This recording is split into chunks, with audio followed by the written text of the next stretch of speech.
Welcome to Shukla study point. आप सभी का स्वागत है आपके अपने YouTube channel Shukla study point में। मैं शिवम शुक्ला आप सभी दोस्तों का हार्दिक स्वागत करता हूं। आज की वीडियो के माध्यम से हम लोग चर्चा करेंगे हिंदी साहित्य के बारे में। बीए फोर्थ सेमेस्टर में जो छात्र छात्रा आए हैं उनमें आपको हिंदी अनुवाद पढ़ना पड़ता है, तो हिंदी अनुवाद से बनने वाले ऐसे महत्वपूर्ण प्रश्न जो कि परीक्षा में पूछे जा सकते हैं और बहुत ही महत्वपूर्ण है, उनको बताने का प्रयास करूंगा। आपको याद होगा हमने 14 इंपॉर्टेंट टॉपिक की वीडियो दी थी, तो उसी टॉपिक के अंतर्गत इन चैप्टर्स को भी मैंने संकलित किया था, इन टॉपिक्स को भी संकलित किया था। तो आज उन्हीं टॉपिक्स में से एक टॉपिक है आपका अनुवाद का महत्व और अनुवाद का प्रकार। हालांकि ये दो टॉपिक अपने आप में हैं, लेकिन अनुवाद का महत्व और अनुवाद का प्रकार, चूंकि अनुवाद के महत्व की बात की जाए तो दीर्घ उत्तरीय में एक प्रश्न सीधे सीधे अनुवाद के महत्व को लेकर के पूछा जाता है और एक अच्छे अनुवादक के क्या गुण होने चाहिए वहां से प्रश्न आते हैं। इसके अलावा अनुवाद के प्रकार को लेकर के प्रश्न परीक्षा में कई सारे प्रश्न बनते रहते हैं कि एक अच्छे अनुवादक के क्या गुण होते हैं या अनुवाद का क्या महत्व होता है, इसको बताएं। प्रश्न आपसे ऐसे भी बन सकता है कि अनुवाद के महत्व की विवेचना कीजिए, या फिर प्रश्न आपसे बन सकता है कि अनुवाद की उपयोगिता एवं महत्व पर प्रकाश डालते हुए अनुवाद हेतु आवश्यक बिंदुओं की चर्चा अपने शब्दों में कीजिए। कुछ इस प्रकार से आपसे प्रश्न पूछा जा सकता है। ठीक है, अनुवाद के प्रकार में अगर बात की जाए तो अनुवाद कई प्रकार का होता है, आप सभी को पता होगा, तो वहाँ से भी प्रश्न आपकी परीक्षा में पूछे जाते हैं। तो इसीलिए मैंने सोचा कि आज जो दो प्रश्न दीर्घ उत्तरीय के हैं, सबसे बड़े बड़े और सबसे महत्वपूर्ण आपकी परीक्षा की दृष्टि से, उनको मैं चर्चा करने का प्रयास करूंगा। उत्तर आपके समक्ष लिखे हुए प्रतीत होंगे, आपको दिखेंगे उत्तर, तो आप उत्तर को देखेंगे और एक प्रकार से आसानी समझने का प्रयास करेंगे। जैसा कि आपको पता है अनुवाद के प्रकार की अगर बात किया, अनुवाद कई प्रकार के होते हैं। एक तो विषय वस्तु के आधार पर हम अनुवादों को बांटते हैं और एक प्रक्रिया के आधार पर। तो विषय वस्तु के आधार पर जो हम अनुवादों को बांटते हैं उसमें साहित्य अनुवाद हो गया, कार्यालयीय अनुवाद हो गया, विधिक अनुवाद हो गया, आशु अनुवाद हो गया, वैज्ञानिक एवं तकनीकी अनुवाद हो गया, वाणिज्यिक अनुवाद हो गया।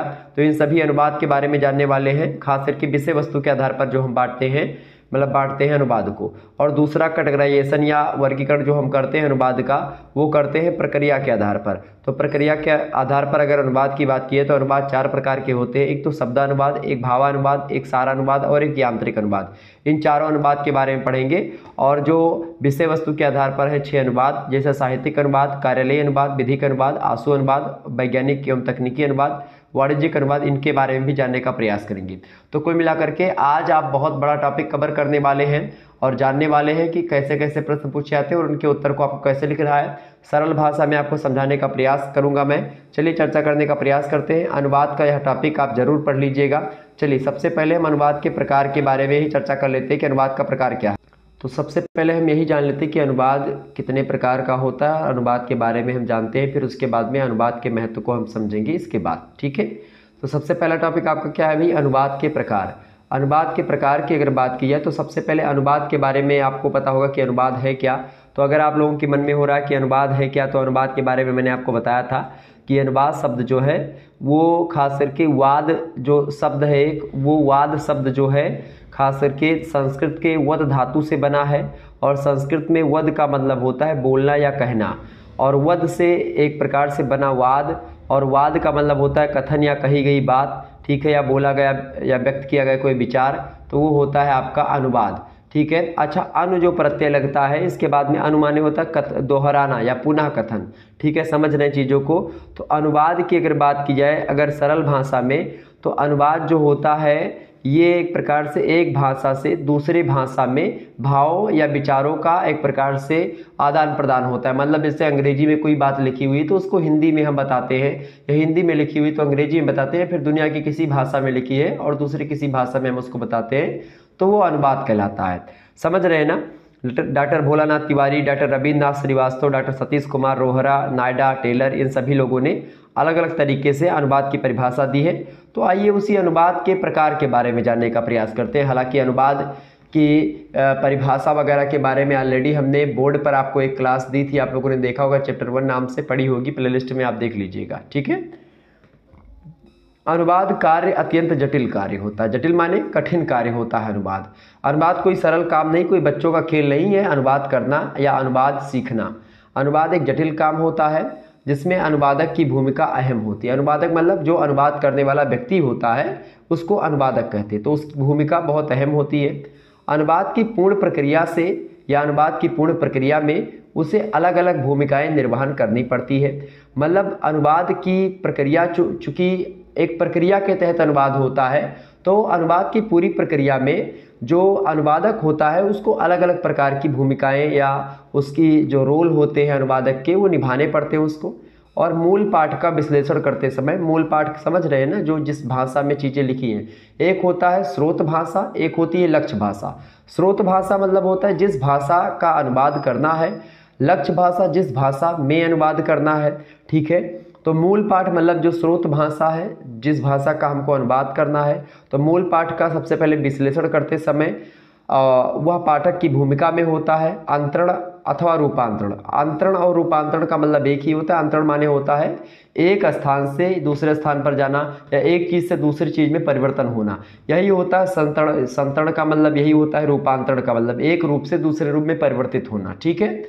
तो अंतरण या रूपांतरण करते समय वह दुभाषिक विद्वान की, दुभाषिक विद्वान मतलब जो अनुवादक होता है वो दुभाषिया होता है, क्योंकि वो अंग्रेजी को भी जानेगा, हिंदी को भी जानेगा, तभी वो अंग्रेजी और हिंदी का अनुवाद कर पाएगा।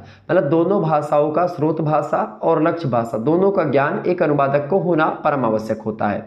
तो दुभाषिक विद्वान की भूमिका और अनुदित पाठ या पुनर्रचना प्रस्तुत करते समय वह लेखक की भूमिका में होता है। अनुवादक की भांति अनुवाद के प्रति भी विविध प्रकार हैं, और सुविधा की दृष्टि से अगर देखें तो अनुवाद के प्रकारों को हम दो भागों में विभाजित कर सकते हैं।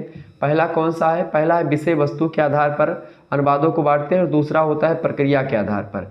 तो विषय वस्तु के आधार पर मैंने आपको शुरुआत में ही बताया था, विषय वस्तु के आधार पर अनुवाद के प्रकार निम्नलिखित हैं। कैसे हैं भाई? 6 प्रकार के अनुवाद होते हैं विषय वस्तु के आधार पर।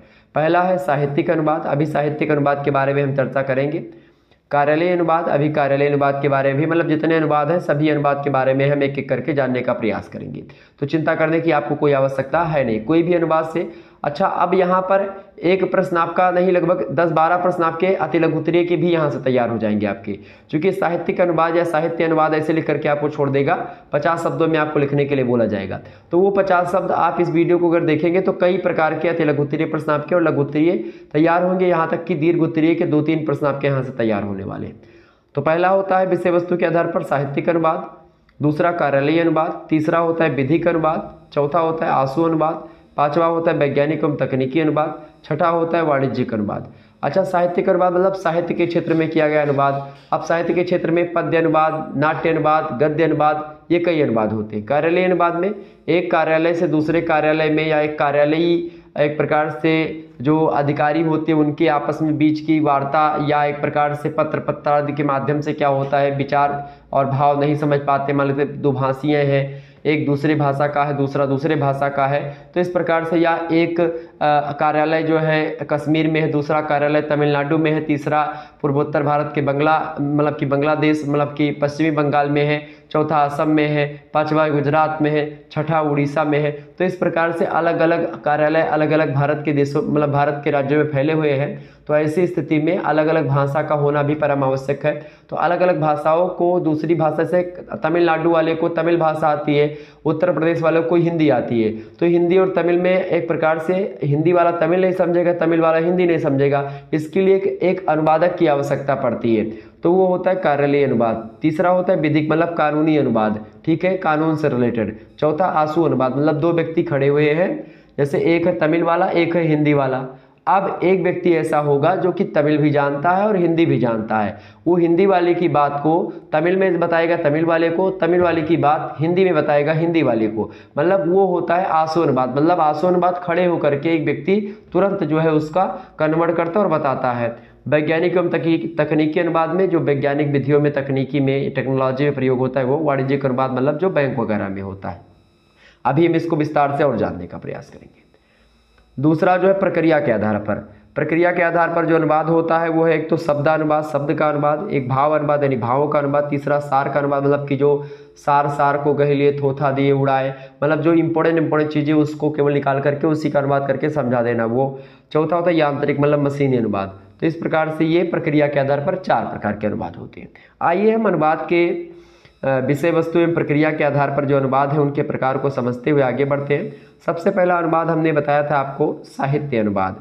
साहित्य अनुवाद की अगर बात की है, साहित्यिक अनुवाद बहुत इम्पोर्टेंट भूमिका निभाता है एक देश के साहित्य को समझने के लिए, दूसरे देश के पाठकों के लिए, दूसरे देश के लेखकों के लिए, कि विश्व स्तर में क्या लिखा जा रहा है, विश्व में क्या लिखा जा रहा है। और आपको पता होगा रामचरितमानस से लेकर के वेदों का, स्मृतियों का, पुराणों का पता नहीं कितनी कितनी भाषाओं में अनुवाद हुआ है, तो ये सब साहित्यिक अनुवाद के अंतर्गत ही आते हैं। साहित्यिक अनुवाद में एक पक्ष साहित्य अनुवाद का भी है। कला और साहित्य किसी भी समाज की पहचान बनाते हैं, चूँकि समाज और साहित्य का बड़ा गहरा रिश्ता रहा है। साहित्य समाज का दर्पण होता है, ठीक है। और किसी भी देश और समाज को जानने के लिए वहाँ के साहित्य को पढ़ना और परखना जरूरी होता है। और युगीन परिस्थितियों का आंकन, युगीन मतलब जो अलग अलग युग में जो परिस्थितियाँ रही हैं उन सभी को आंकने के लिए साहित्य में एक प्रकार से चीज़ें दी होती है। उदाहरण के लिए जैसे कि मैक्सिमम गोर्की का कथा साहित्य तत्कालीन रूप में हुई क्रांति और जनसंघर्ष का जीवंत दस्तावेज है। उसका अनुवाद करते हुए हम पात्रों या स्थानों आदि के नाम को बदलते हुए उसका भारतीयकरण नहीं कर सकते, क्योंकि भारतीय स्थितियां तत्कालीन रूप से बिल्कुल भिन्न थीं। और इसी तरह किसी नोबेल विजेता यूरोपीय साहित्यकार से संबंधित हिंदी समाचार बनाया जा रहा है तो अनुवादक उस साहित्यकार के परिवेश और युगीन स्थितियों का हिंदी में ज्यों का त्यों उल्लेख करना होगा, क्योंकि उसके साहित्य में भारत का नहीं, उसके देश और समाज की स्थितियों का दस्तावेज है। मतलब साहित्यिक अनुवाद में क्या होता है, कभी कभी कठिनाइयाँ भी साहित्यिक अनुवाद में ज़्यादा आती हैं। साहित्यिक अनुवाद में कठिनाइयाँ तब आती हैं जब वो चीज़ें पद्य में लिखी होती हैं। गद्य में तो चलो कुछ समझ में आ जाता है लोगों को, लेकिन पद्य में क्या होता है, कोई रचना है मान लेते हैं, उस रचना का भावार्थ क्या है, उसका सार क्या है, तो इसको पहले समझना पड़ता है एक अनुवादक को। तो इसमें जटिलताएं होती हैं, कठिनाई का अनुभव करते हैं अनुवादक लोग, और एक अच्छे अनुवादक होना परम आवश्यक होता है साहित्यिक अनुवाद करने में। साहित्यिक अनुवाद बड़ा जटिल सा होता है, ठीक है। तो अनुवाद जब साहित्य का होता है तो वहाँ की परिस्थितियों को ध्यान में नहीं रखा जाता है। जैसी परिस्थिति वहाँ पर उत्पन्न हुई थी उस जैसी परिस्थिति अगर भारत में उत्पन्न हुई है तो फिर उसका अनुवाद करके भारतीय परिप्रेक्ष्य में उसका भारतीयकरण किया जाता है। तो इस प्रकार का अनुवाद होता है ये। दूसरा अनुवाद होता है कार्यालयीय अनुवाद। कार्यालयीय अनुवाद से आशय प्रशासनिक पत्राचार, कामकाज के अनुवाद से होता है। प्रशासन के मामलों में जो पत्र वगैरह लिख करके भेजा जाता है उसका अनुवाद वगैरह, ये सब कार्यालयीय अनुवाद कहलाता है। जैसा कि विदित है, विदित मतलब हमको जानकारी है, स्वतंत्रता के बाद या स्वतंत्रता के पश्चात संविधान ने हिंदी को राजभाषा बनाने का संकल्प तो लिया, पर कुछ राजनीतिक और सामाजिक दुविधाओं के चलते वह आज तक कार्य रूप नहीं ले सका। मतलब अगर बात की जाए राष्ट्रभाषा की भारत के, तो भारत की आज कोई राष्ट्रभाषा नहीं है। भारत की केवल ऑफिशियल लैंग्वेज है, वो है हिंदी। राज्य भाषा है हिंदी है, राष्ट्रभाषा भारत की कोई नहीं है। और विडंबना आप देखिए कि हिंदी इतनी प्रबल होते हुए भी हिंदी को राष्ट्रभाषा का दर्जा अभी तक नहीं प्राप्त है, जबकि संविधान निर्माताओं ने बात कही थी कि हिंदी को आने वाले 15 सालों में अंग्रेजी को खत्म किया जाएगा, हिंदी पर वर्चस्व कायम किया जाएगा और हिंदी को और आगे बढ़ाया जाएगा। लेकिन हालांकि हिंदी को एक प्रकार से नकार रहे हैं लोग। हालांकि अब हिंदी का एक प्रकार से युग आ चुका है और हिंदी लोग आगे बढ़ रहे हैं। आज राजभाषा के विषय पर विद्वान भारत में द्विभाषिक नीति लागू है। जिस अंग्रेजी को संविधान ने 10 साल में राजभाषा के रूप में पदच्युत यानी अंग्रेजी को खत्म करने का प्रारूप दिया गया था, वह आज भी अपने स्थान पर किंचित भिन्न रूप से डटी हुई है। अंग्रेजी लगातार मुंहतोड़ जवाब दे रही हिंदी की। हर राज्यों को अपनी राजभाषा निर्धारित करने की स्वतंत्रता संविधान ने दी थी और राज्यों ने उसके अनुरूप राजभाषा का निर्धारण भी किया है, किंतु संघीय सरकारों से उसके अशासनिक कार्य व्यवहार अंग्रेजी में ही होते हैं। और हिंदी है लेकिन अंग्रेजी भी है, और राज्यों के प्रकरण में उनकी अपनी राजभाषाएं भी हैं। आपको मैं बता दूं, हिंदी में आप हैं लेकिन कोई पेपर छपता है। मैं परसों या चौथे रोज नेट का पेपर देने गया था। आपको बता दूं कि गोरखपुर में मेरा सेंटर था, मैं गया था, लेकिन क्या हुआ कि वहाँ पर आप देखिएगा उसमें लिखा रहता है इंस्ट्रक्शन में जब आप पेपर देने जाएंगे कि किसी भी वाद विवाद के लिए अंग्रेजी का जो प्रश्न होगा वो मान्य होगा। अब आप देखो, मैं हिंदी का पेपर देने गया हूँ नेट का, और उसमें मैं अंग्रेजी अगर कोई प्रश्न उसमें गलत होता है तो मैं अंग्रेजी के तहत जाऊँगा, हिंदी के तहत नहीं जाऊँगा। ये कौन सी बात हो गई भाई? अरे क्या अंग्रेजी पढ़ ले, आम को मैंगो कहना क्या बहुत बड़ा टैलेंट हो गया? बिल्कुल नहीं। आम को आम कहना भी सबसे बड़ा टैलेंट है, समझ रहे हैं ना? तो ये मत सोचिए कि अगर आम आपका बच्चा या आपका छोटा भाई या आपका भाई का लड़का अगर आम को आम कह रहा है तो उसको आप मार करके ये मत बोलिए कि ये आम नहीं ये मैंगो है। आजकल के मैं बच्चों को देखता हूँ, मम्मियों को और पापाओं को देखता हूँ कि अपने बच्चे को कहते हैं ये आम नहीं बेटा ये मैंगो है, ये सेब नहीं है, ये एप्पल है, एप्पल है, ऐसे उनको समझाते हैं।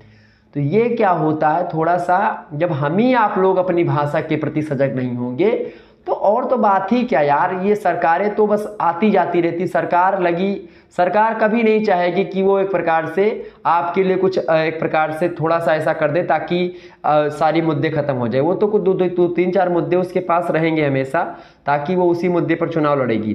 तो इससे किसके लिए हम और आपको आगे आना होगा कि भाई हिंदी एक प्रकार से राष्ट्रभाषा हो, हिंदी के लिए एक प्रकार से हमको आगे आना पड़ेगा। और आज आगे आने का मतलब ये नहीं है कि हमको सड़कों पर उतरना है, हमको अपने बच्चों को काखा गाघा पढ़ाना है, आ आ इ ई उ ए ऐ ओ औ अंगाहा पढ़ाना है, हमको ABCD शुरुआत से 1 2 3 नहीं 1 2 3 पढ़ाना है, तब हिंदी एक प्रकार से आगे बढ़ेगी।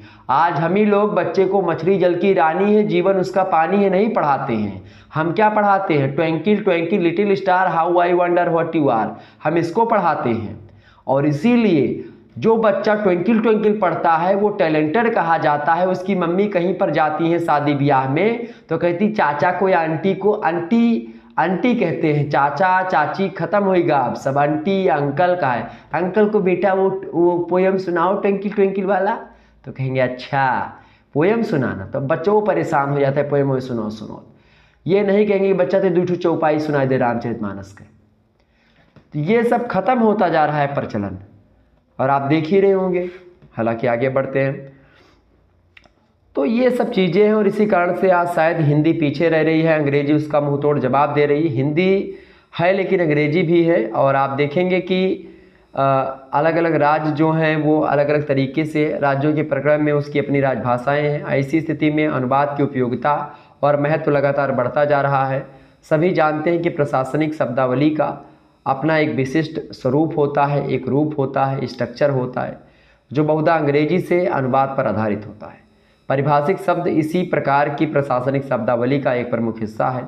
एक अनुवादक के लिए सरकार के कामकाज पर आधारित समाचार बनाते समय इस शब्दावली की सामान्य जानकारी होना आवश्यक होता है या अनिवार्य होता है। और अनेक संसदीय शब्दों का हिंदी में प्रचलन इसी शब्दावली के आधार पर हो गया है, और ये होता है एक प्रकार से कार्यालयीय अनुवाद। ठीक है, अगला जो अनुवाद है वो है विधिक अनुवाद। विधिक अनुवाद मतलब एक प्रकार से कानूनी अनुवाद, मतलब न्यायपालिका संविधान में वर्णित लोकतंत्र के 3 स्तंभों में एक सा होता है। चूंकि न्यायपालिका, कार्यपालिका और विधायिका, विधायिका का काम होता है जो संसद होती है उसको विधायिका कहते हैं। कार्यपालिका जो एक प्रकार से प्रशासनिक मामलों को देखने वाले होते हैं वो, ठीक है। और न्यायपालिका में जो एक प्रकार से जज वगैरह होते हैं वो जो न्याय व्यवस्था देखते हैं। समझ रहे ना चीज़ों को, बिल्कुल। तो न्यायपालिका संविधान में वर्णित लोकतंत्र के 3 स्तंभों में से एक है। समाचार पत्रों में न्याय और उससे जुड़ी प्रक्रिया से संबंधित अनेक समाचार होते हैं। हिंदी को राजभाषा बनाए जाने के संकल्प के बावजूद उच्च न्यायालय का सारा कामकाज अंग्रेजी में ही होता है। आपको मैं बता दूं कि अंग्रेजी में ही एक प्रकार से दलीलें सुनी जाती हैं अलग अलग स्थानों पर। अभी एक विवाद हुआ था एक जज और वकील के बीच में कि वो अंग्रेजी में कह रहा था, वो हिंदी में बता रहा था। तो ऐसे में एक प्रकार से बैंकों में आप जाओ तो अंग्रेजी हिंदी में ऐसी हिंदी लिख करके उसमें बताएंगे कि इतना कठिन हो जाएगी जिसका कोई जवाब नहीं। कानूनी भाषा में आप जाओगे ऐसी हिंदी बना दिए हैं उसका जटिल रूप। अब होना चाहिए कि किसी हिंदी के बड़े विद्वान को सामने आकर के हिंदी की जो बुराइयां हैं, मतलब की जो जटिलताएं हैं, उन जटिलताओं को कम करने का प्रयास करना चाहिए, जैसे महावीर प्रसाद द्विवेदी जी ने किया था। वैसे किसी व्यक्ति को आगे आना पड़ेगा, ठीक है। तो उच्च न्यायालय का सारा कामकाज जो सुप्रीम कोर्ट है या फिर एक प्रकार से हाई कोर्ट है, उन सभी का कामकाज अंग्रेजी में ही होता है। सारे निर्णय और अभिलेख अंग्रेजी में ही होते हैं। न्यायालय की कार्रवाई भी अंग्रेजी में ही संपन्न होती है। एक अनुवादक के लिए ये आवश्यक हो जाता है कि हिंदी में समाचार बनाते हुए वह विधिक शब्दावली का तकनीकी रूप से सही अनुवाद करने की क्षमता रखता हो। क्योंकि जो अनुवाद खास करके जो एक प्रकार से दंड या जो न्याय सुनाया गया अंग्रेजी में, उस न्याय को हिंदी में समाचार पत्र वाले छापते हैं तो ऐसा करने में अनुवादक होना परम आवश्यक होता है कि भाई न्यायालय में क्या निर्णय निकला तो उसको अंग्रेजी में चूंकि बताते हैं तो हिंदी में उसको समझना, एक प्रकार से एक अनुवादक की भूमिका वहाँ पर होती है। ठीक है, तो ये होता है विधिक अनुवाद। अगला होता है आशु अनुवाद। आशु अनुवाद की अगर बात की जाए तो यह एक रोचक प्रक्रिया होती है। आशु अनुवाद अंग्रेजी में सामान्य रूप से इसको बोलते हैं इंटरप्रिटेशन, और खास करके जब कोई ऐसा राजनेता देश में आता है जिसे अंग्रेजी भी ना आती हो और हमारे देश के राजनेताओं के साथ उसकी वार्ता इंटरप्रेटेटर की सहायता से ही संभव हो पाती। जैसे राहुल गांधी जब अभी जिस मामले को लेकर के वो ज़्यादा चर्चित हुए थे तो उसमें उन्होंने एक प्रकार से कन्वर्टर रखा हुआ था बगल में कि जैसे राहुल गांधी बोलेंगे कि मेरे प्यारे देशवासियों, तो उसको अंग्रेजी में एक प्रकार से वो कन्वर्ट करके बताएगा, मतलब जिस भाषा में वो होंगे उस भाषा में जनता को समझाएगा। तो ये होता है आशु अनुवाद। ठीक है, तो हमारे देश के राजनेताओं के साथ उसकी वार्ता इंटरप्रेटेटर की सहायता से ही संभव हो पाती है। इंटरप्रेटेटर वह व्यक्ति होता है जो आगंतुक की भाषा का एक तुरंत और सरल अनुवाद मौखिक रूप से हमारे राजनेता के सम्मुख प्रस्तुत करता है।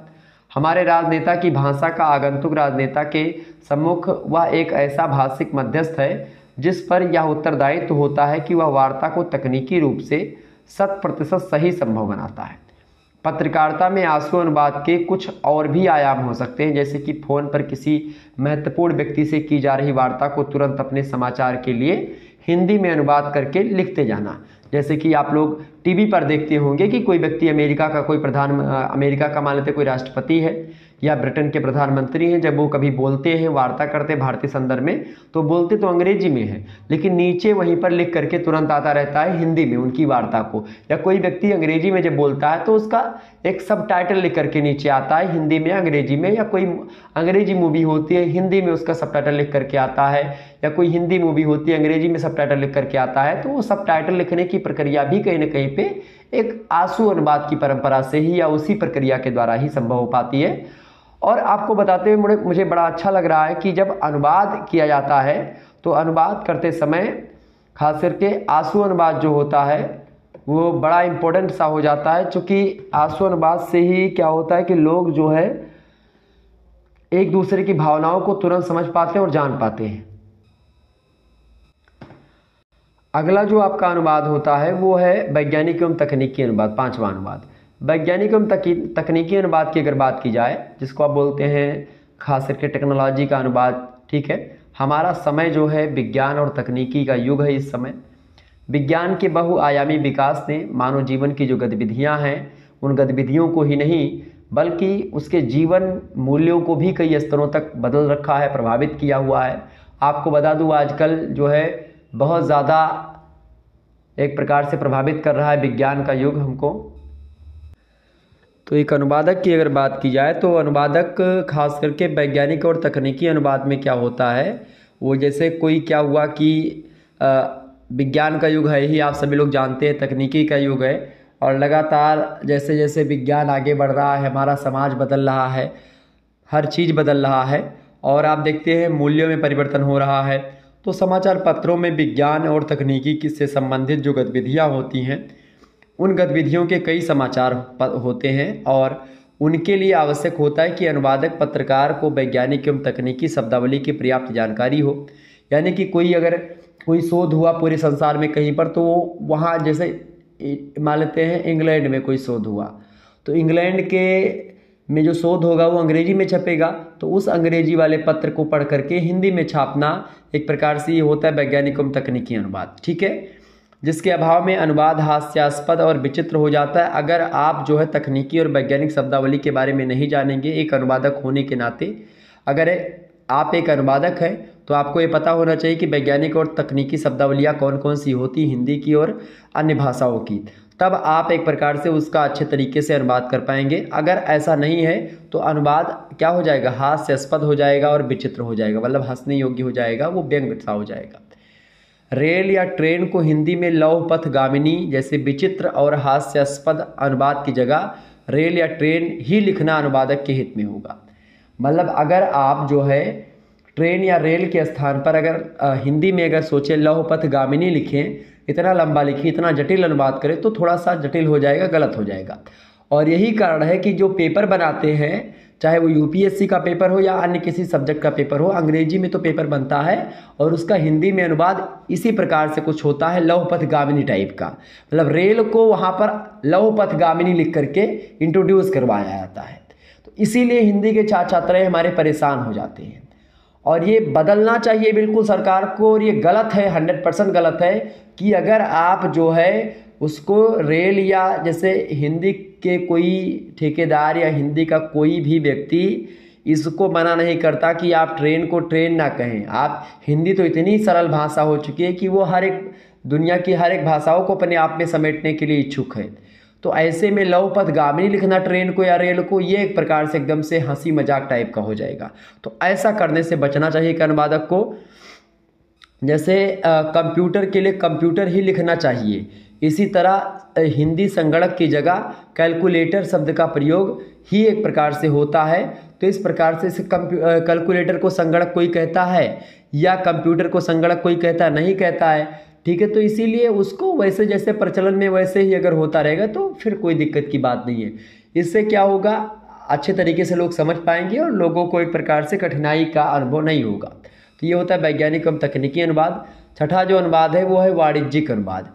वाणिज्यिक अनुवाद की अगर हम बात करें, वाणिज्यिक अनुवाद मतलब होता है एक प्रकार से जो खास करके व्यापार के क्षेत्रों में होता है। तो यह व्यापार के साथ साथ प्रमुखता बैंकिंग व्यवसाय का एक प्रकार से व्यवसाय का भी एक साधन होता है। सभी को ज्ञात भी है, सर्वविदित है कि संपूर्ण विश्व की संचालक शक्ति या पूंजी हो चली है। मतलब अगर आपके पास पूंजी है, पैसा है, तो आपके पास सब कुछ है। और भूमंडलीकरण और विश्वग्राम जैसी उत्तर आधुनिक अवधारणाएं प्रकारांत से इसी के इर्द गिर्द प्रकारांत मतलब बहुत पहले से इर्द गिर्द घूमती हैं। भूमंडल और शीत युद्ध के दौर में या दौर से बाहर आकर के एक ध्रुवीय हो चला गया है, जिसका संचालन दुनिया के कुछ विकसित देशों के गुट के हाथों में है। और इन स्थितियों में पत्रकारिता पर भी इस तरह की उत्तर आधुनिक अवधारणाओं का प्रभाव देखा जा सकता है। पत्रकारिता खुद भी एक पेशेवर धंधा या पेशेवर संस्था है भारत में, जिसका संबंध कुछ बड़े व्यापारिक घरानों से है। आम आदमी के जीवन में बाजार का स्थान अब निश्चित है और समाचार पत्रों में इस आशय के समाचारों की भरमार है। बहुराष्ट्रीय कंपनियों और अंतर्राष्ट्रीय व्यापार के समाचारों का निर्माण अक्सर संबंधित विषय वस्तु के अनुवाद द्वारा ही संभव हो पाता है। और इस तरह के अनुवाद की अपनी शब्दावली होती है और जिसकी प्राथमिक जानकारी पत्रकार को होना चाहिए, ठीक है। और आम आदमी के जीवन में बैंकिंग का भी एक निश्चित महत्व होता है। बैंकिंग के क्षेत्र में हिंदी का प्रयोग मुख्य रूप से 2 स्तरों पर होता है, एक राजभाषा के स्तर पर और दूसरा जनभाषा के स्तर पर। अगर बात की जाए राजभाषा के रूप में तो हिंदी को राजभाषा के रूप में सम्मान दिलाए जाने कुछ औपचारिक प्रयासों में बैंकों के द्वारा हिंदी के प्रयोग पर जोर की नीति शामिल है। वास्तव में विषय राजभाषा का ना होकर के जनभाषा का है। बैंकों को अपनी पहुंच जनता तक बनानी होती है और इसके लिए वे हिंदी के प्रयोग पर बल देते हैं। लेकिन बैंकिंग शब्दावली का जो अनुवाद होता है बड़ा जटिल होता है और ख़ास करके मैं तो जानता हूँ बैंकिंग शब्दावली का अनुवाद बड़ा जटिल सा हो जाता है। आप हिंदी में ही अगर आप पढ़ेंगे तो उसको समझ नहीं पाएंगे क्या लिखा हुआ है। हर बैंक में चूंकि महत्वपूर्ण प्रारूप अंग्रेजी में तैयार किए जाते हैं, लेकिन जनता तक उन्हें पहुंचाने के लिए उनका सरल हिंदी अनुवाद अनिवार्य होता है और जो आजकल के बैंक करना नहीं चाह रहे हैं और ना कर पा रहे हैं। फलतः हर बैंक में हिंदी अधिकारी तैनात किए गए हैं। एक अनुवादक के लिए यह सब जानना इसलिए आवश्यक होता है क्योंकि उसे बैंकों के द्वारा समय समय पर जारी की जाने वाली ऋण योजनाओं का या योजनाओं पर समाचार बनाने होते हैं। इसके अलावा राष्ट्रीय स्तर पर बैंक की ऋण संबंधी नीतियों और उतार चढ़ाव की जानकारी भी उसे पाठकों तक सरल और सही रूप से पहुंचानी होती है। इसके लिए एक अनुवादक को एक सरल अनुवाद करना परम आवश्यक होता है, जो कि खास करके आजकल कम हो पा रहा है। मशीनी अनुवाद लोग कर रहे हैं, अनुवादक कोई नहीं बच पा रहा है। आजकल तो वही ट्रांसलेटर है, कोई ट्रांसलेटर मशीन गूगल ट्रांसलेटर उठा लिया, उसी से एकदम से अंग्रेजी में लिखा, उसको हिंदी में बना दिया। अब मशीन ने अनुवाद किया है तो वो भावनाओं और विचारों को तुम समझेगा नहीं। वो रेल को लौह पथगामिनी लिखेगा, वो एक प्रकार से कंप्यूटर को संगणक लिखेगा, इसमें कोई दो राय नहीं है। तो कहीं ना कहीं पे आज हमको ये देखना पड़ेगा कि हमारी हिंदी में जो जटिलताएं हैं उनको हम कैसे ख़त्म करें। और इसमें बैंकिंग का एक महत्वपूर्ण भूमिका भी होता है। बैंकिंग के अनुवाद में क्या होता है, आजकल जटिलताएं अगर आप जाएंगे कभी वकील की भाषा को अगर आप देखेंगे तो देखिए कितना जटिल भाषा होती है उनकी। आप किसी बैंक में जाएंगे तो अंग्रेजी में तो बड़ा सरल आपको पता चलेगा, लेकिन वही चीज़ अगर आप हिंदी में पढ़ेंगे तो बड़ा कठिन लगेगा, क्योंकि उसको बनाया गया, यांत्रिक अनुवाद किया गया, उसका मशीनी अनुवाद किया गया। और यही कारण अगर कोई सरल व्यक्ति अनुवाद करता उसका, तो शायद आज जैसा हिंदी का विकृत रूप आपके समक्ष है वो विकृत रूप आपके समक्ष ना आता। हिंदी थोड़ा सरल होती, इतनी जटिल नहीं हो पाती, और आज जटिल नहीं है हिंदी, सरल है, आप उसको समझ सकते हैं, बशर्ते एक अच्छे एक प्रकार से अनुवादक की आवश्यकता होती है, और एक अच्छे लोगों की या हर कर्मचारियों मतलब अधिकारी के रैंक पर जो व्यक्ति बैठा उसको सरल भाषा का ज्ञानी होना चाहिए। मतलब मैं आपको बताऊं, खास करके जब तक सरलता नहीं आएगी किसी भी चीज़ में, तब तक वह एक प्रकार से उपयोग में नहीं आ पाएगा, सामान्य जनता तक नहीं पहुंच पाएगा। ठीक है, ये बात थोड़ा सा ध्यान रखिएगा। आगे बढ़ते, अगला अनुवाद है आपका, जो दूसरा अनुवाद मैंने बताया था, आपको बताया था कि भाई जो दूसरा प्रकार का अनुवाद होता है उसके बारे में भी मैंने आपको बताया था। तो उस प्रकार का अनुवाद जो आ गया प्रक्रिया के आधार पर, आप देखिएगा जो अनुवाद है वो दूसरा अनुवाद आ गया आपका। ठीक है, यहाँ पर देखने का प्रयास करेंगे। यहाँ पर है प्रक्रिया के आधार पर। प्रक्रिया के आधार पर 4 अनुवाद थे, कौन कौन से? शब्दानुवाद, भावानुवाद, सारानुवाद और यांत्रिक अनुवाद। तो बात की जाए शब्दानुवाद की, तो शब्दानुवाद मतलब होता है इस तरह के अनुवाद, शब्दानुवाद जो होते हैं, इस अनुवाद के आदर्श अनुवाद में प्रयास किया जाता है। इस तरह के आदर्श मतलब शब्दानुवाद खास करके इस तरह के आदर्श अनुवाद में प्रयास किया जाता है कि मूल भाषा के प्रत्येक शब्द और अभिव्यक्ति की इकाई, मतलब पद, पदबंध कैसा है, मुहावरा, लोकोक्ति, उपवाक्य अथवा वाक्य, जो कुछ भी है उसका अनुवाद लक्ष्य भाषा में करते समय मूल के भाव को संप्रेषित किया जाए। जो मूल का भाव है वो संप्रेषित किया जाए। दूसरे शब्दों में, अनुवाद ना तो मूल पाठ की किसी अभिव्यक्ति या अभिव्यक्त इकाई को छोड़ सकता है और ना ही अपनी ओर से कुछ जोड़ सकता है। जो लिखा है उसी को बस लिखना है। जैसे हिंदी में जो लिखा है उसको अंग्रेजी में हूबहू उतार देना है, जो अंग्रेजी में लिखा उसको हिंदी में उतार देना है। मतलब कि अपनी तरफ से ना कुछ जोड़ना है और ना ही कुछ ज़्यादा बढ़ाना है, ना कुछ एक प्रकार से कम करना घटाना है। मतलब शब्द अनुवाद का मतलब जैसे जैसे लिखा है वैसे वैसे आपको लिख देना है। तो अनुवाद का यह प्रकार गणित में होता है, ज्योतिष विज्ञान में हूबहू अनुवाद होता है शब्दानुवाद। ठीक है, विधि साहित्य में, कानून निर्णय में या कोई एक प्रकार से निर्णय निकला खास करके न्यायालय में, तो वो सब अनुवाद जो होता है सीधे सीधे जो वहाँ से बोला जाता है ठीक उसका हिंदी अनुवाद, शब्द का ठीक ठीक अंग्रेजी में या अंग्रेजी का ठीक ठीक हिंदी में उसको लिख दिया जाता है, ताकि कोई प्रकार का दिक्कत ना हो। उसमें अपनी तरफ से कुछ ना जोड़ना है, ना घटाना है, ना बढ़ाना है, कुछ नहीं करना है, बस जो लिखा है उसी का एकदम से अनुवाद कर देना। ये होता है शब्दानुवाद। दूसरा अनुवाद जो होता है वो होता है भाव अनुवाद।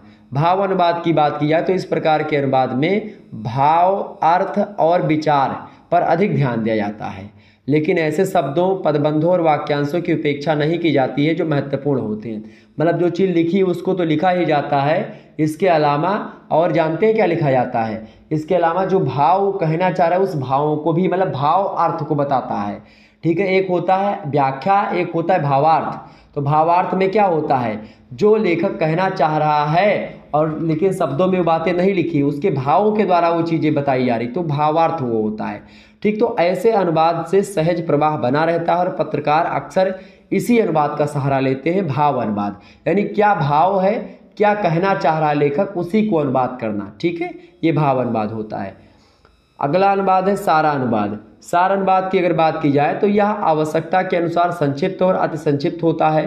कोई भाषण किसी व्यक्ति ने दिया, कोई विचार, कोई गोष्ठी हुई है, कोई संसद के बाद विवाद की विशद विषय वस्तु के सार का अनुदित प्रस्तुतिकरण इसी कोटि का होता है। मतलब कि कोई भाषण हुआ, कोई एक प्रकार से कोई बहुत बड़ा एक प्रकार से पंडाल लगा, वहाँ पर कोई नेता बोल रहा है, खूब देर तक बोला, उसके बाद में उसकी जो की पॉइंट थी, जो सार था, जो इंपॉर्टेंट चीज़ें थी, उन्हीं इंपॉर्टेंट चीज़ों को एक अनुवादक संग्रह करता है और उन्हीं इंपॉर्टेंट चीज़ों का अनुवाद करता है। मतलब जितना दुनिया भर का उसने बोला उन सभी को नहीं उठाता है, जो कोई नीक चीज़ें या अच्छी चीज़ जो होती हैं उन्हीं अच्छी चीज़ों को उठाता है और उन्हीं अच्छी चीज़ों का अनुवाद कर देता है।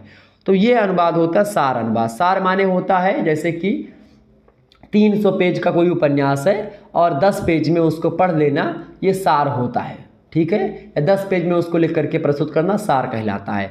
मतलब बड़ी विषय वस्तु को कम शब्दों में और की पॉइंट को, मतलब जो इंपॉर्टेंट चीज़ें हैं उसकी मूल विषय वस्तु है उसको, उससे ध्यान केंद्रित ना करके उस पर, मतलब उसको उस पर ध्यान केंद्रित करके केवल उसी के इर्द गिर्द की चीज़ों को उठा करके लेखक मतलब पाठक तक पहुँचाना। कहीं न कहीं पे विस्तृत प्रकरणों में अक्सर पत्रकार की पूरी विषय वस्तु का अनुदित सार तैयार कर उसे ही समाचार रूप में प्रस्तुत किया जाता है, जो की पॉइंट होता है, बुलेट पॉइंट जिसको कहते हैं। तो ये सार अनुवाद होता है। अगला अनुवाद जो होता है वो होता है यांत्रिक अनुवाद। यांत्रिक अनुवाद मतलब होता है यंत्र के माध्यम से, जैसे मशीन के माध्यम से अनुवाद किया गया होता है, वो होता है यांत्रिक अनुवाद। समझते हैं। यांत्रिक अनुवाद की अगर बात की जाए तो यांत्रिक अनुवाद आधुनिक समय में कंप्यूटर की सक्षमता और हमारी उस पर निर्भरता लगातार यानी उत्तरोत्तर बढ़ती जा रही है। आजकल कंप्यूटर ने मानव मस्तिष्क पर एकदम से कब्जा कर रखा है। हमको 2 और 2 जोड़ना होता तो हम कैलकुलेटर का सहारा लेते हैं आजकल। ऐसी विडंबना है। पहले वैदिक मैथ था कि आप बता दो कि दुनिया की कोई मैथ वैदिक मैथ के सामने टिक नहीं सकती है। आप मन में क्या सोच रहे हैं, आप क्या गुणा भाग जोड़ घटाव दुनिया भर का जो कुछ भी है 1 सेकंड में कैलकुलेटर से तेज आप गुणा करेंगे। 3 मतलब 4 अंकों का गुणा घटाव जोड़ आप जो है मिनटों में क्या बोलते हैं सेकंडों में होगा आपका, अगर वैदिक मैथ आपने पढ़ा है तो। अगर नहीं पढ़ा तो आप पढ़ लीजिएगा कभी जा करके।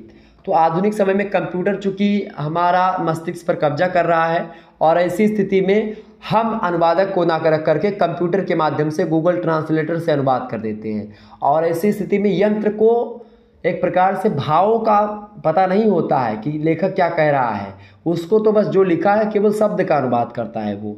और आज ऐसे सॉफ्टवेयर उपलब्ध हैं जो 2 या अधिक भाषाओं के बीच अनुवाद की क्षमता रखते हैं। गूगल ने ऑनलाइन अनुवाद की सुविधा भी दी है। इन सारी तकनीकी उपलब्धियों के बीच हमें यह भी समझ लेना होगा कि इसकी कुछ निर्णायक सीमाएं भी हैं। अनुवाद करने वाले सॉफ्टवेयर अक्सर कोश शब्द मतलब कि शब्द अनुवाद करते हैं। कोश शब्द अनुवाद मतलब होता है जो एक प्रकार से मतलब कोरा शब्द अनुवाद, मतलब कि एक प्रकार से वो एकदम से सही नहीं होता है। वो ऐसा अनुवाद होता है जो कि एक प्रकार से बस उसको हिंदी में कन्वर्ट करना है, बस उसका कोई मतलब निकले या ना निकले उससे नहीं मतलब होता है, वो बस अनुवाद कर देता है और उनमें वांछित अर्थबोध की प्राप्ति नहीं हो पाती, मतलब जो चाहिए वो नहीं मिल पाता है। यानी कि इस तरह के अनुवाद पर भाषाई पुनर्गठन के स्तर पर आवश्यक स्तर की प्राप्ति के लिए काफ़ी काम करना होता है। अतः शब्दा अवतरण के लिए इस तरह का यांत्रिक अनुवाद काम का हो सकता है। मतलब कि अगर एक शब्द को अंग्रेजी में लिखा हुआ है, जैसे मान लेते हैं ये लिखा हुआ है गो अंग्रेजी में, तो इसको हिंदी में वो लिख सकता है जाना। समझ रहे हैं ना, इसको लिख सकता है हिंदी में जाना लिख सकता है। लेकिन अगर यहीं पर कोई दूसरी चीज़ लिखी होती जिसका कोई अर्थ दूसरा निकालना होता तो वो एक प्रकार से वो नहीं निकालेगा, वो दूसरा ही लिखेगा। जैसे लिखा होता to kill 2 birds with 1 stone, लिखा होता to kill 2 birds with 1 stone, ठीक है, मतलब 2। तो यहाँ पर अनुवाद क्या आता, अनुवाद आता 2 माने 2, किल माने मारा, 2 चिड़ियों को मारा 1 पत्थर से, ठीक है, to kill 2 birds with 1 stone। लेकिन इसका अगर वास्तविक अर्थ निकाले तो क्या निकलेगा, मतलब इसका निकलेगा कि अगर इसका निकलेगा जो है 2 पंथ 1 काज, ठीक है, मतलब नहीं 1 पंथ 2 काज जिसको कहते हैं, 1 पंथ 2 काज, मतलब एक रास्ते पर हम 2 काज कर लेंगे। तो एक प्रकार से इसका अर्थ ये निकला कि मतलब कि एक ही चीज़ हमारे पास है, उससे 2 फायदा हमारा हो रहा है। लेकिन अगर यहीं पर अगर कोई कंप्यूटर में बात करता तो ऐसा करता उसका, ठीक है। तो इस प्रकार से शब्दा अवतरण के लिए या यांत्रिक अनुवाद ठीक हो सकता है, लेकिन पूरी वाक्य रचना के स्तर पर वह बहुधा असफल सिद्ध हुआ है। मतलब कंप्यूटर अनुवाद उतना अभी प्रासंगिक नहीं जितना एक अनुवादक करता है, एक व्यक्ति करता है। हाँ, लिपि यांत्रण के क्षेत्र में कंप्यूटर सॉफ्टवेयर ने हमारी बहुत सहायता की है। मतलब एक लिपि को दूसरी लिपि में कन्वर्ट करना, जैसे यहाँ पर राम लिखा हुआ है, ये राम लिखा हुआ किस भाषा में, राम लिखा हुआ हिंदी भाषा में, हिंदी भाषा का ही शब्द है राम, लेकिन लिखा हुआ है लिपि में, किस लिपि में, ये रोमन लिपि में लिखा हुआ है। ये अंग्रेजी की लिपि है, ठीक है, रोमन लिपि। लेकिन इसी राम को अगर आपको लिखना हुआ इस तरीके से, कैसे लिखेंगे हम, कैसे लिखेंगे भाई इस राम को, देखिए ये लिखेंगे, भगवान श्री राम के नाम को ऐसे लिखेंगे राम। देखिए ये राम लिखा हुआ है हिंदी में देवनागरी लिपि में, इसको इस टाइप का कंप्यूटर लिख सकता है, ठीक है, लेकिन वो भावों को, वो सार को, वो जो कहना चाह रहा है लेखक उसको नहीं लिख पाएगा। तो ये होते अनुवाद। अनुवाद के प्रकार को आपने निश्चित तौर पर जाना, समझा और परखा। अब आगे बढ़ते अनुवाद के महत्व के बारे में जानने का प्रयास करते हैं। एक बार फटाफट से आप लोग वीडियो को लाइक और शेयर कर दीजिएगा ताकि इसी प्रकार से नोटिफिकेशन आपको मिलता रहे और आप आसानी से पढ़ते रहे। इससे पहले आप जियोग्राफी का वीडियो देख लीजिएगा और पॉलिटिकल साइंस का देख लीजिएगा, उसमें भी हमने इंपॉर्टेंट टॉपिक्स की वीडियो बना रखी है, आप लोग जरूर देखेंगे, बहुत ही इंपॉर्टेंट है।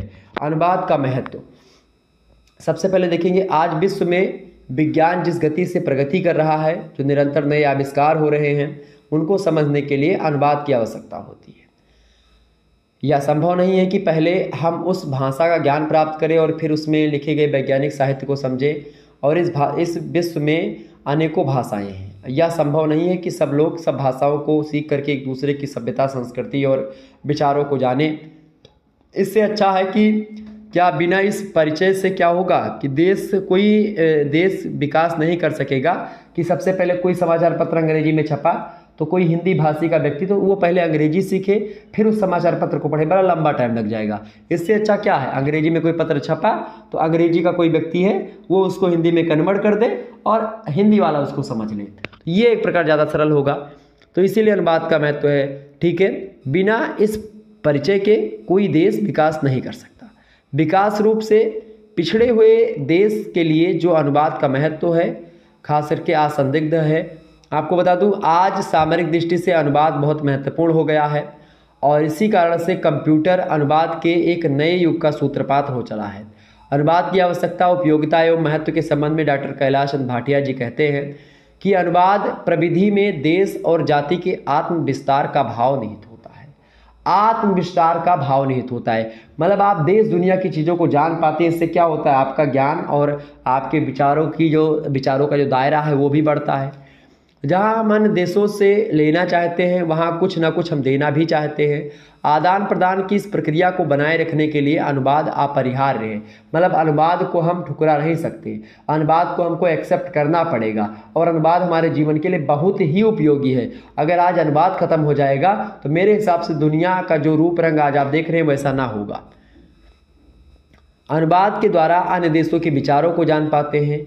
अगर किसी दूसरे देश में अनुसंधान हुआ तो उन अनुसंधानों के बारे में, कोई खोज हुई उस खोज के बारे में, कोई अच्छा कार्य हुआ उस कार्य के बारे में, राजनीतिक हलचल के बारे में, सामाजिक और सांस्कृतिक विचारधाराओं के बारे में हम अनुवाद के बारे में ही जान पाते हैं। विश्व के दूर दूर देशों की जो भाषाएं हैं नहीं सीखी जा सकती किसी भी व्यक्ति के द्वारा। ज़्यादा कोई व्यक्ति 10-12 भाषा सीख लेगा, उससे ज़्यादा नहीं सीख पाएगा और सीखेगा भी तो बड़ा लंबा टाइम लग जाएगा उसको। इसीलिए अनुवाद बहुत ज़रूरी हो गया है। दूर दूर सीमाओं में बटी मानव जाति अनुवाद के माध्यम से समीप आती जाती हैं और उनके विचार आपस में मिलते हैं, एक दूसरे के भावों को, विचारों को और रीति रिवाजों को, संस्कृतियों को, सभ्यताओं को जान पाते हैं। इससे वैमनस्यता में कमी आती है और एक प्रकार से इससे क्या होता है, इससे एक प्रकार से वसुधैव कुटुंबकम की भावना और जागृत होती है। आर्थिक, राजनीतिक और भौगोलिक दृष्टि से आज संपूर्ण विश्व एक इकाई का रूप ले चुका है। वसुधैव कुटुंबकम का भारतीय आदर्श एक विशिष्ट अर्थ में अभी तक मात्र सपना था। वैज्ञानिक प्रगति ने सभी देशों को बहुत पास ला दिया है। दूरियां उतनी ही हैं पर पलक झपकते ही आप कहीं भी अपना संदेश भेज सकते हैं। आप इंटरनेट के माध्यम से भारत में बैठ करके अमेरिका के किसी व्यक्ति के पास संदेश भेज सकते हैं। अमेरिका के अपने दोस्त के पास, कोई अमेरिका में है, कोई सऊदी अरब में आपका दोस्त है, उससे आप फ़ोन कॉल पे बात कर सकते हैं, वीडियो कॉलिंग बात कर सकते हैं, अपने विचारों का आदान प्रदान कर सकते हैं। यहाँ तक की सुविधा आ गई कि आप फ़ोन में हिंदी में बोलोगे, वहाँ पर कोई अंग्रेजी वाला होगा तो उसको अंग्रेजी में सुनाई पड़ेगा। ऐसी ऐसी मशीनें आ गई हैं। ठीक है, तो अपना संदेश कहीं पर भी भेज सकते हैं। बहुत कम समय में आप कहीं भी पहुंच सकते हैं। आज कोई भी देश शेष विश्व से कट करके पूर्णतः आत्मनिर्भर नहीं रह सकता, प्रगति और विकास नहीं कर सकता, किंतु एक देश और दूसरे देश के बीच भाषा संबंधित दूरी अभी भी बनी हुई है और इसी दूरी को पाटने या कम करने का प्रमुख और किसी सीमा तक एकमात्र साधन केवल अनुवाद है। अगर अनुवाद को एक प्रकार से बढ़िया तरीके से सुविधा और दी गई अनुवादक के क्षेत्रों को, या अनुवाद जो करने वाले लोग हैं, या मशीनी जो अनुवाद हो रहे हैं उनमें और शुद्धता की आवश्यकता, अगर ये चीज़ें संभव हो पाई तो आने वाले समय में एक प्रकार से पूरा विश्व जो होगा एक देश के रूप में बन करके हमारे समक्ष आएगा, जो कि बहुत ही अच्छा होगा। भाषा की दृष्टि से देखें तो हमारे देश में अनेक समृद्ध भाषाएँ हैं जिसमें लिखे और कटे हुए को बिना अनुवाद की सहायता से जाना नहीं जा सकता है।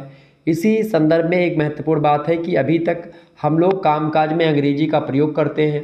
अनुवाद के सहारे ही नीति और नियमों को जाना समझा जा सकता है। इसीलिए शासन प्रशासन के क्षेत्र में अनुवाद जो होता है नितांत आवश्यक होता है, चूँकि अगर हम चीज़ों को नहीं समझ पाएंगे तो कैसे आगे हम काम कर पाएंगे। इसीलिए आज केवल भारत को ही अनुवाद की आवश्यकता नहीं है, वरन विश्व के अन्य देशों को भी है।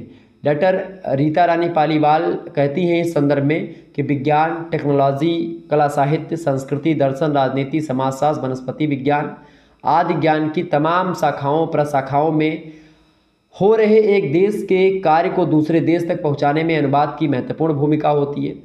और अनुवाद के द्वारा एक देश अन्य देशों के विचारों को, कार्यों को, सांस्कृतिक, राजनीतिक, सामाजिक, आर्थिक हलचलों को, अनुभवों को, प्रयोगों को और अनुसंधानों से तो गहन से गहनतर संपर्क स्थापित करता ही है। इसके साथ ही साथ सांस्कृतिक संबंधों को निकट लाने और बढ़ाने में भी सेतु का काम जो है वो अनुवाद ही कर रहा है। मानो कि समस्त सांस्कृतिक प्रगति ज्ञान माध्यमों में प्राचुर्य और संचार साधनों में द्रुत गति के परिणाम स्वरूप आज विचारों, तकनीकों और महत्वपूर्ण समाचारों, अनुबंधों के परस्पर विनिमय माने आदान प्रदान की गति भी तीव्र से तीव्रतर मतलब लगातार बढ़ती जा रही है। लोग एक दूसरे के विचार को जान पा रहे हैं, एक दूसरे की संस्कृति को समझ पा रहे हैं। आज ऑस्ट्रेलिया में आप देखते हैं लोग राधे कृष्णा मूवमेंट, इंग्लैंड में, अमेरिका में लोग राधे कृष्णा मूवमेंट पर राधे कृष्णा करके डांस कर रहे हैं, उछल उछल करके खूब। ये सब क्या हुआ? अनुवाद के परिणाम स्वरूप ही हुआ, चूंकि उन्होंने हमारे धर्म ग्रंथों को जाना, हमारी संस्कृति को समझा। इसीलिए आज भारतीय संस्कृति पूरे संसार में एक प्रकार से कहीं ना कहीं पूजनीय हो गई है और भारतीय संस्कृति को लोग अपना रहे हैं, उसको फॉलो कर रहे हैं। हिंदू धर्म अपना रहे, सनातन धर्म के लोग पुजारी हो रहे हैं। इसका कारण क्या है? इसका कारण है अनुवाद। अनुवाद के कारण ही आप देखते हैं एक भाषा दूसरी भाषा या एक धर्म, जैसे देखिए ईसाई धर्म का प्रचार प्रसार जो है अंग्रेजों ने किया, खूब किया दूसरे देशों में जाकर के। इस्लाम धर्म का प्रचार प्रसार किसने किया? मुसलमानों ने खूब किया। लेकिन सनातन धर्म का प्रचार प्रसार किसी व्यक्ति ने जाकर के नहीं किया। बौद्ध धर्म का प्रचार प्रसार खूब किया गया अलग अलग देशों में जाकर के, लेकिन सनातन धर्म जो था उसने किसी का प्रचार प्रसार नहीं किया। और आज जो है खास करके सोशल मीडिया का ज़माना है, आज लोग जान पा रहे हैं क्या अच्छा है क्या बुरा है और उसको समझ पा रहे हैं और लोग चीज़ों को अपना रहे। पूरा विदेशी में आप देखते हैं जो गोरे लोग हैं जो भारतीय संस्कृति को पहले एक प्रकार से नकारते थे, आज वही लोग एक प्रकार से हमारी संस्कृति के आगे नतमस्तक हो रहे हैं। तो ये सब अनुवाद के द्वारा ही संभव हो पाया है, क्योंकि उन्होंने हमारे विचारों को जाना। प्रतिदिन मानो नए नए क्षेत्र या नए नए ज्ञान के क्षेत्रों के कपाट खोल रहा है। ऐसी स्थिति में अनुवाद कार्य की आवश्यकता और महत्व असंदिग्ध है। अनुवाद के लक्ष्य भाषा समृद्ध होती है। अनेक नए शब्दों के निर्माण और ग्रहण करने की आवश्यकता भाषा के शब्द भंडार में वृद्धि करती है। नाना विषयों यानी कई प्रकार की विषयों और शैलियों के साथ होने वाला परिचय साहित्य को व्यापक बनाता है, बड़ा बनाता है, अच्छा बनाता है। इसके अतिरिक्त किसी भी देश या किसी भी क्षेत्र में तुलनात्मक अध्ययन करने के लिए भी अनुवाद बहुत उपयोगी होता है और आवश्यक होता है कि संक्षेप में हम इसको कई प्रकार के पहलुओं के माध्यम से कई विशेषताओं के आधार पर हम इसको समझने का प्रयास करेंगे। सबसे पहला पॉइंट है अनुवाद की कि अनुवाद एक सेतु होता है, एक पुल का काम करता है। जिस प्रकार से लंका और भारत को जोड़ने का काम श्री रामचंद्र भगवान के द्वारा बनाया गया एक सेतु जो था राम सेतु, वो जैसा काम कर रहा था, लंका और भारत को जोड़ा था। ठीक उसी प्रकार से अनुवाद एक संस्कृति से दूसरी संस्कृति को, एक भाषा से दूसरी भाषा को, एक विचार से दूसरे विचार को, एक रीति से दूसरी रीति को जोड़ने का एक पुल है, एक सेतु है, जिसके माध्यम से हम विश्व साहित्य, संस्कृति, राजनीति, धर्म, दर्शन, विज्ञान की परंपरा से जुड़ करके अपनी परंपरा को विकसित करते हैं और व्यापक बनाते हैं। इसके अलावा और भी चीज़ों को जानने की आवश्यकता है। और भी चीज़ों की अगर बात की जाए तो और भी चीज़ों में आप देख सकते हैं, जैसे कि आज हम जिन परिस्थितियों में जी रहे हैं उनमें यह जानना अत्यंत आवश्यक है कि कहाँ क्या हो रहा है, कैसे हो रहा है। अन्य देशों और जातियों के विचारों को, अनुसंधानों को जानने के लिए अनुवाद की महत्ता उपयोगी है। दूसरा पॉइंट। तीसरा पॉइंट, अनुवाद का महत्व इसलिए है क्योंकि विश्व ही नहीं वरन अपने देश की प्राचीन सांस्कृतिक या साहित्यिक सांस्कृतिक धरोहर का अन्य स्वदेशी भाषाओं में आज क्या लिखा जा रहा है उसका ज्ञान भी हमें अनुवाद के द्वारा ही हो पा रहा है। तो इसमें अनुवाद की भूमिका है या महत्व है।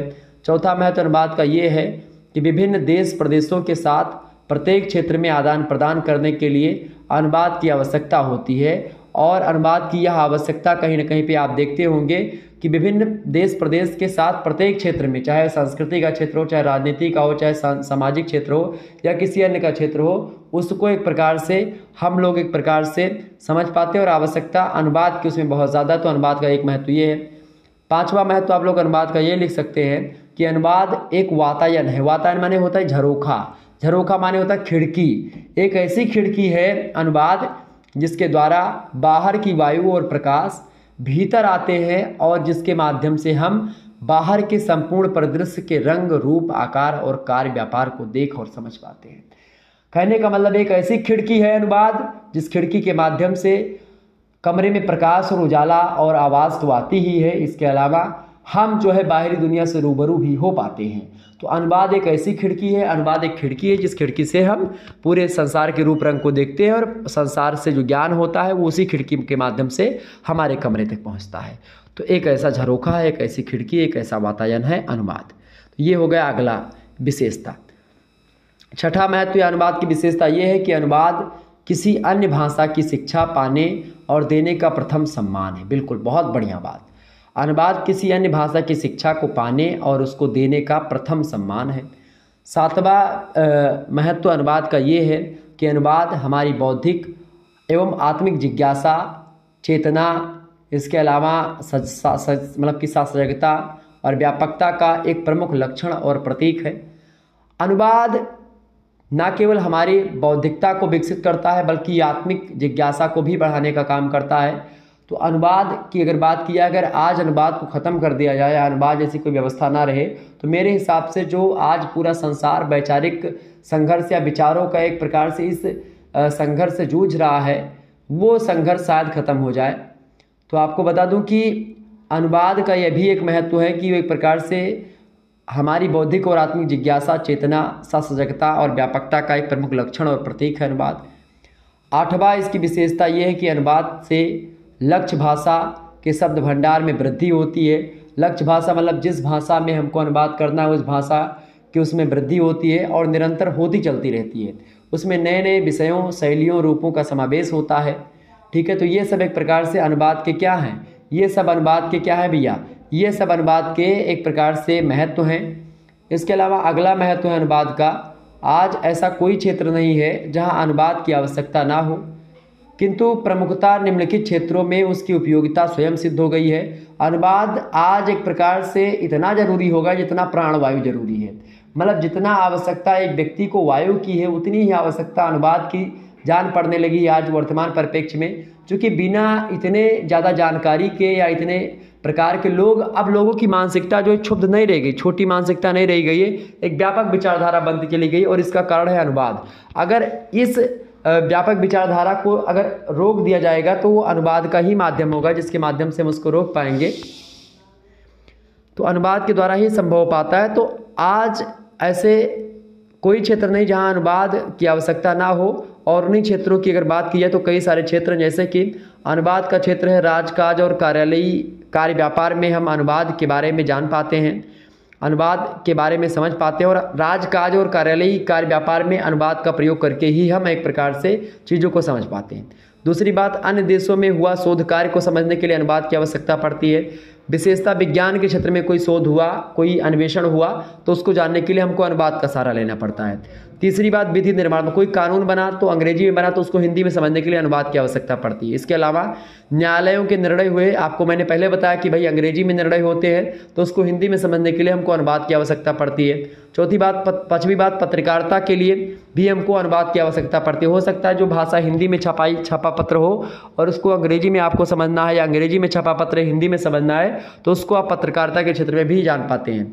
तो ये भी पत्रकारिता का भी क्षेत्र कहीं ना कहीं पे अनुवाद के चंगुल से बचा नहीं है।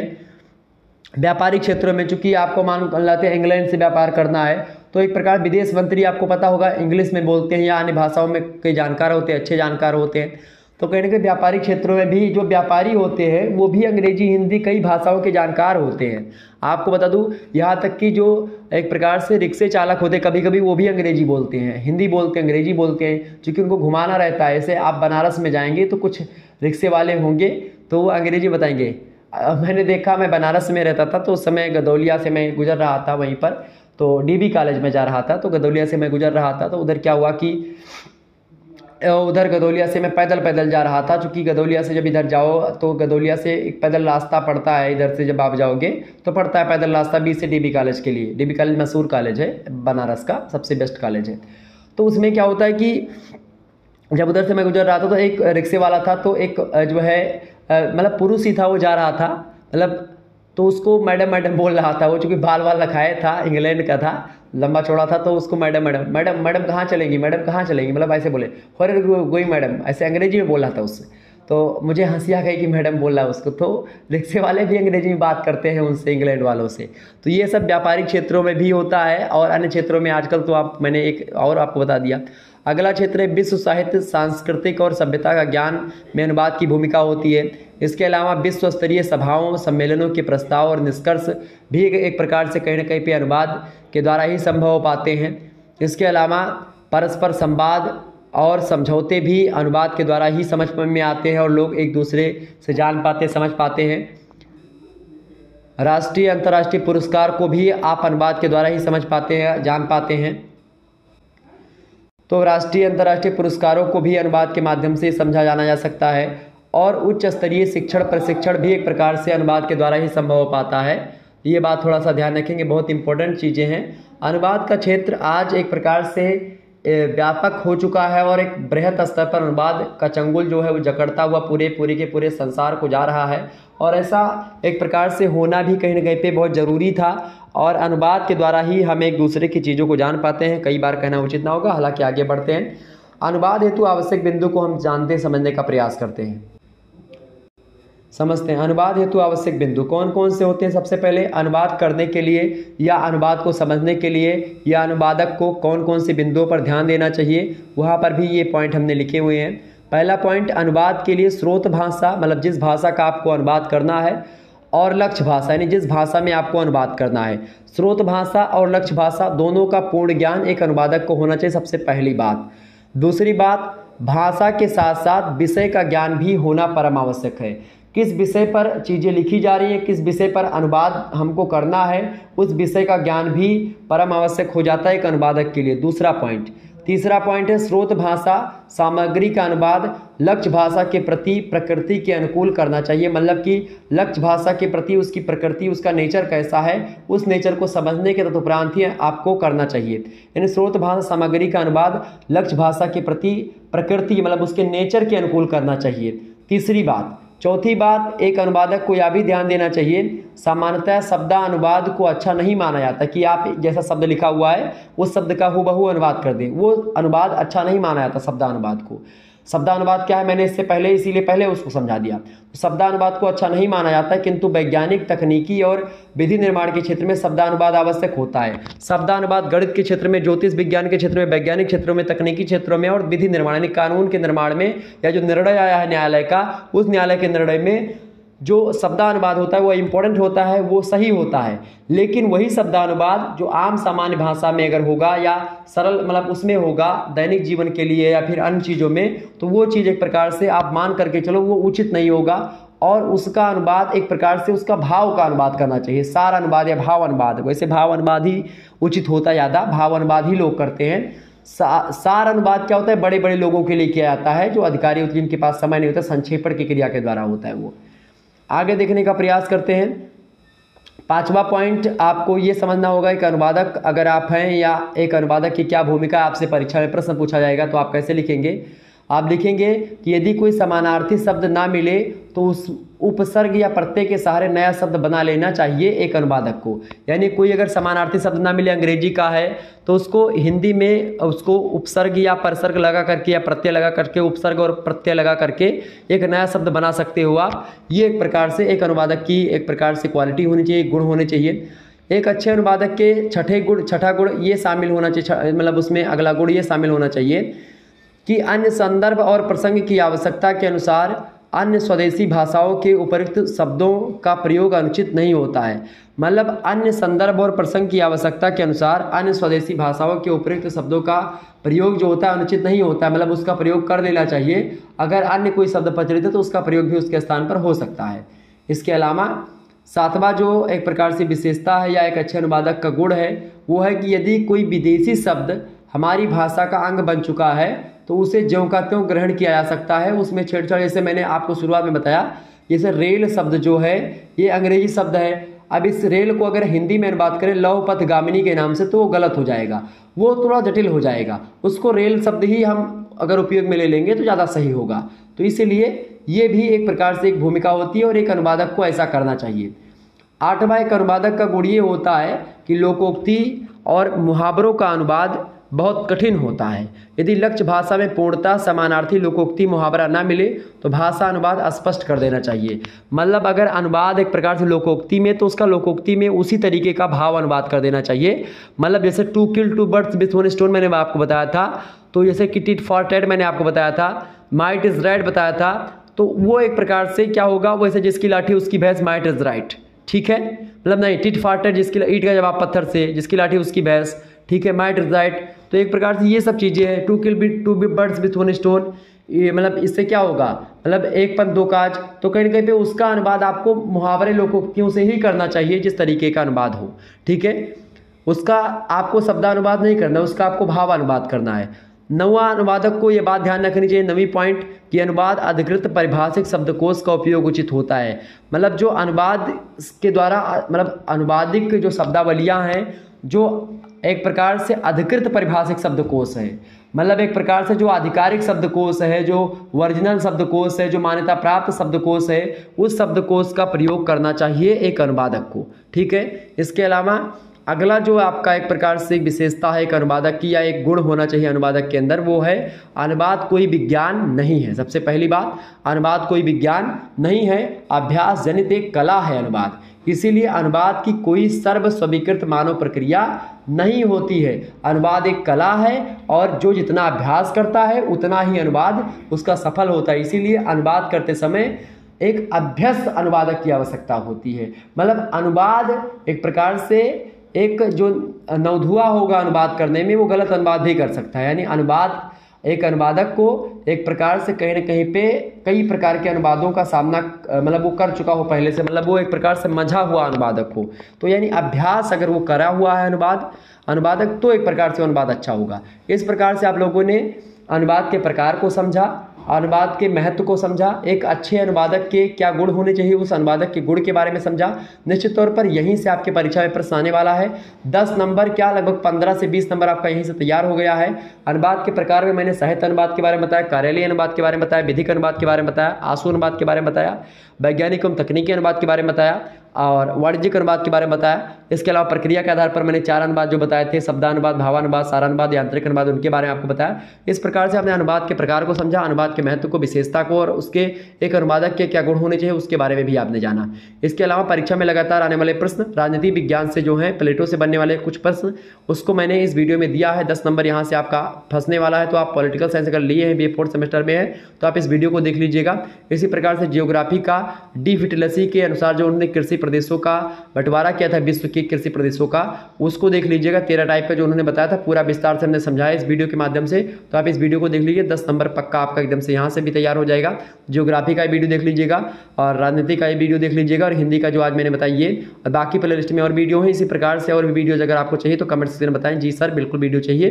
तो मैं और वीडियो इसी प्रकार से मैं इंपॉर्टेंट प्रश्नों को छांटूंगा और उन प्रश्न के उत्तर को इसी तरीके से जैसे मैंने आज समझाया है और इन 2 वीडियो में समझाया वैसे समझाने का प्रयास करूंगा। धन्यवाद, मिलते हैं फिर नेक्स्ट वीडियो में। तब तक के लिए जय हिंद, जय भारत। आप सभी का बहुत बहुत धन्यवाद हमारे से जुड़ने के लिए। इसी प्रकार से अपना प्यार हमेशा बनाए रखिएगा। तो एक प्रकार से इन वीडियोज़ को आप देख लीजिएगा। ओके, बहुत बहुत धन्यवाद, गुड नाइट।